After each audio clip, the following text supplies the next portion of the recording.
Welcome back to IGN Live at E3 2019. Now, every year, Nintendo always brings special stuff to E3, and this year they did not disappoint. The Legend of Zelda Link's Awakening, a full-on remake of my literal favorite game of all time, is coming to Switch, and this September, and I'm dying to play it, so here's Nintendo's JC Rodrigo to show me the game and hopefully keep me from crying. It might happen. I might cry. I hear the shakiness in your voice. Right? Here. Like, I kid you not. I remember even when this got announced and I was watching a video of you reacting to it, and you just couldn't process it. And so here's the thing, right? Everybody has a favorite Zelda. Everybody has a special Zelda. Everybody has a moment or a character or a level or a theme song that resonates with them. And for me, it's this game.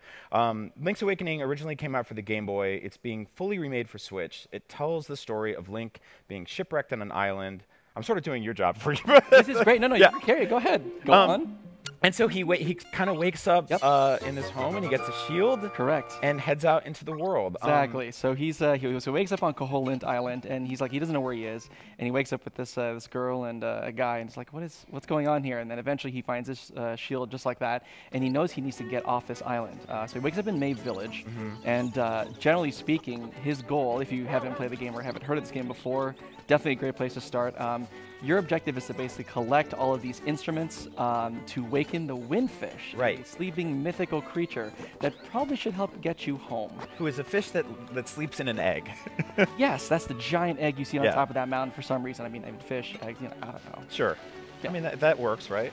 Totally does. And so here we're getting a look at the overworld, which I think if you've played something like Breath of the Wild, or it's been a while since you played a 2D Zelda, you have to keep in mind that this is very much an old school Zelda in progression, in that certain areas are sort of blocked off, and you have to access items and keys and stuff to keep moving. This was originally a pixel art game.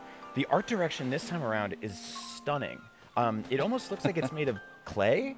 A little, like it's toyetic sort of. Yeah, kind of like that kind of macro camera where it's kind of zoomed in, and the edges kind of blur just a hair, and you kind of this little cute.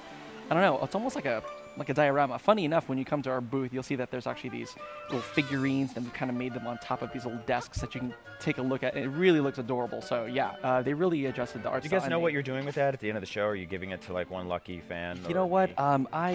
I wager that we probably keep it in the office somewhere. I don't know. I'll have to ask the trade shows and experiential team. We'll see. We can pull a truck up and drive it out of there.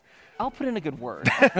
If you really want it that bad, maybe for your, your kid's room or something, maybe we'll make an exception. That's a good idea. So Link's got his sword now, which he just found on the beach, obviously showing part of the story here that he sort of got shipwrecked and ended up over here. Correct. Now we are accessing sort of the Lost Woods area. Mysterious forests up here. So generally speaking, you'll see Sarah, who's back there playing the game right now. She's going to be going and try to find.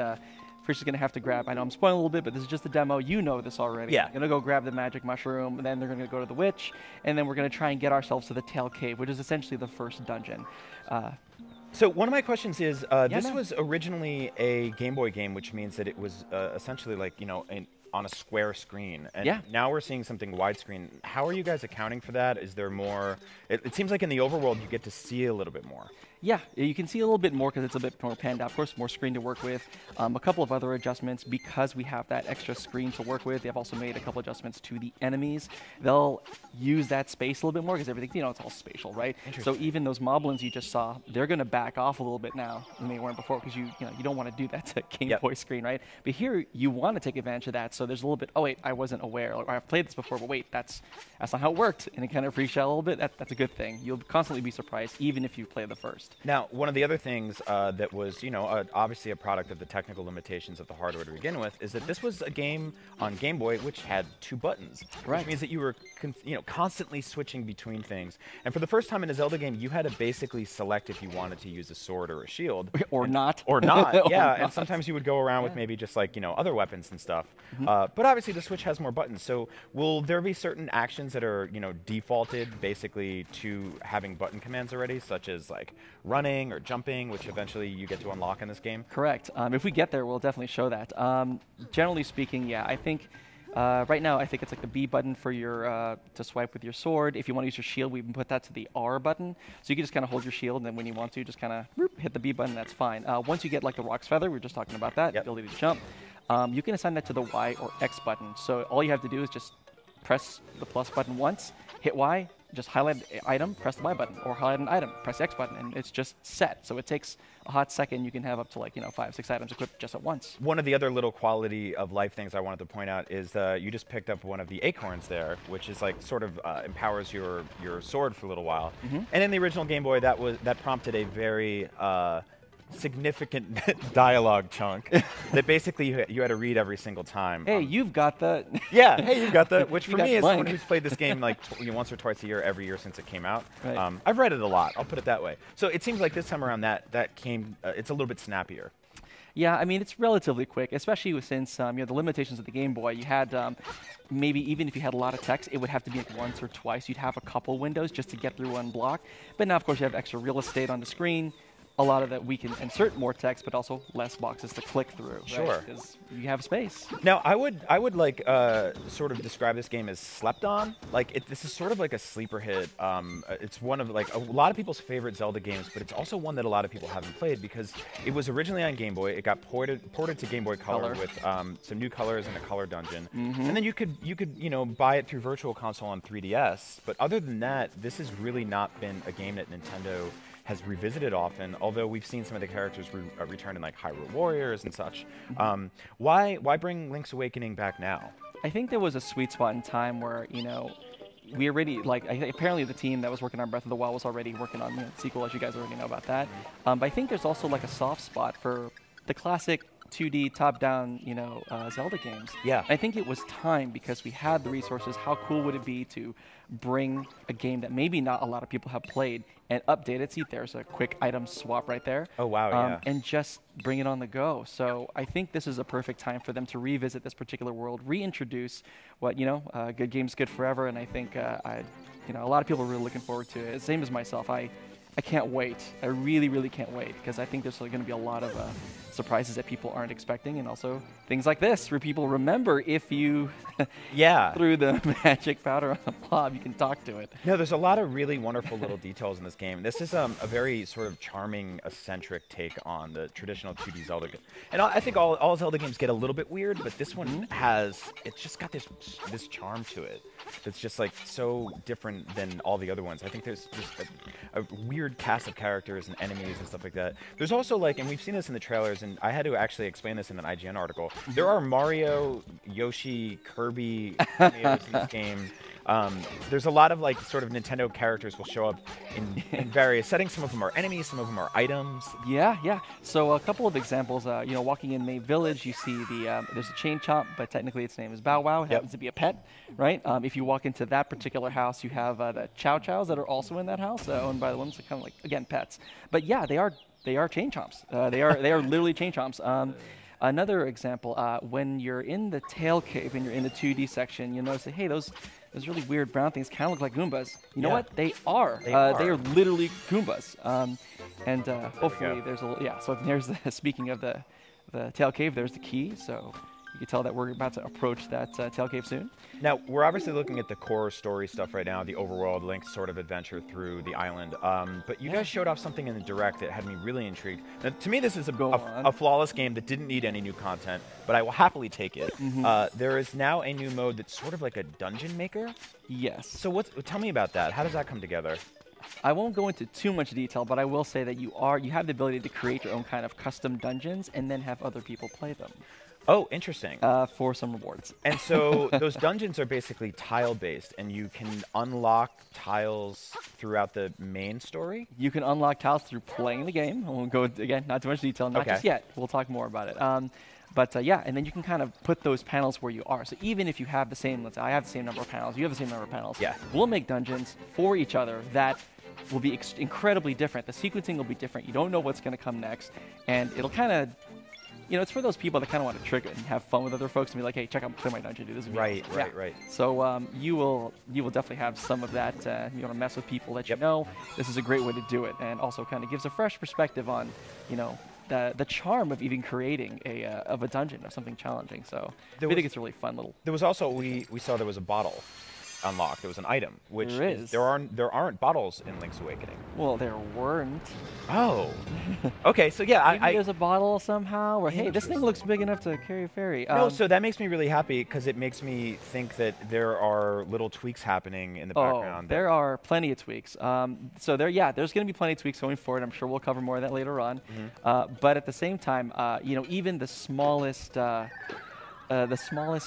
old school details are still in it. For example, I had someone this morning go around and try to steal from the shopkeeper. Right. Yeah, you can steal from the shopkeeper because the items are just on this platform. And so someone was like, all right, let me grab the item. He's like, oh, what are you doing with that? And then you try to run around him and then run outside. Yes, you can. And just he'll be like, up, thief. Yeah, if you do that in the original game, he will electrocute you to death, and the game calls you thief forever after that. Forever, yeah. So your save file forever will brand you as a thief, but then he'll attack you the moment you come back into the shop. He'll KO you. Which means like really heartfelt moments that happen with other characters in the game. They're like, thank you so much for helping me. Thief! And you're like, oh God, I feel horrible. Why did I steal that bow and arrow? People make choices. You made your choice, okay? Like, if you tried to steal from a shopkeep, what did he do to you? Yeah. What did he ever do to you? And you have the audacity to steal from this man? How dare you? I know. Oh, so obviously right now we are looking at the first dungeon in the game. Yes, very traditional, old school, top-down Zelda dungeon, which I totally dig. I love Breath of the Wild's open world approach. I loved all of the sort of options you had of playing there. The fact that this game has old school 2D dungeons makes me really happy. The Game Boy Color port of this game had something called the Color Dungeon, which was exclusive to that system. You could really only play it or see it if you played it on a Game Boy Color. That is correct. Does the Color Dungeon return here? You will have to find out at a later time. Okay. We'll be talking about that later on. I think the answer is yes. That's why you hesitated, but that's okay. We'll see about that. We will see. We will see. But would you... If the Color Dungeon came back, would I be happy? Yes. Would you be okay? Yes. Anything that's here, I will play. This is my jam. And so obviously, one of the cool things about this old school Zelda approach is that every dungeon has a dungeon-specific weapon that you're able to use throughout the dungeon. And this one, it's Rock's Feather, which was the first time Link was able to jump in a 2D game. I think so. Not including Zelda 2. Yeah, yes, that's a side scroller. If you couldn't jump in that game, it would be even harder than it already That would be bad, dude. No down stab? That would not be pleasant. Yeah, I think Rock's Feather does have a really interesting kind of application because you'll see a bit later on. We're almost there. In this particular section, you can see this 2D section right here. It's side-scrolling. So there's the Goombas. Right now, correct. There's the Goombas. You can't jump right now because technically, Sarah didn't get the Rock's Feather yet. But eventually, we're going to get there and.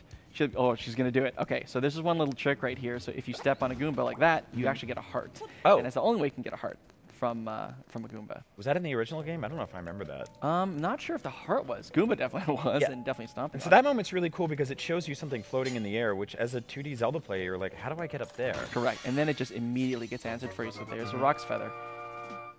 Boom. And it will basically equip that. Really quickly, too, you guys showed off an amiibo yesterday. I may or may not have pre-ordered multiple of them already. Are you guys talking yet about the sort of functionality of amiibo in this game? We won't talk about it that much. Definitely, there's a Treehouse Live segment that Mr. Onuma kind of went into about that.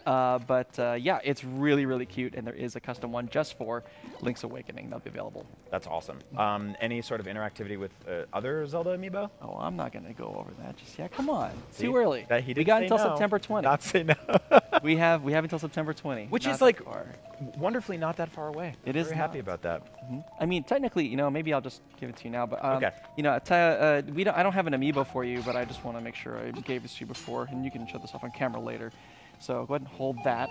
Oh my God. I just want to make sure I gave it to you because I know that you were.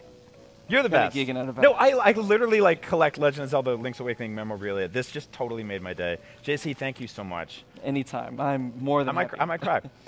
Ladies and gentlemen, that is The Legend of Zelda Link's Awakening for Nintendo Switch, a game so beautiful it brings a tear to my eye. That might actually happen.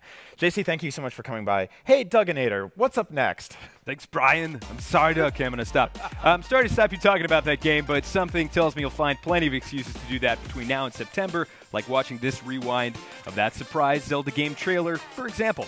After that, we've got lots more on IGN Live at E3 coming up right after this.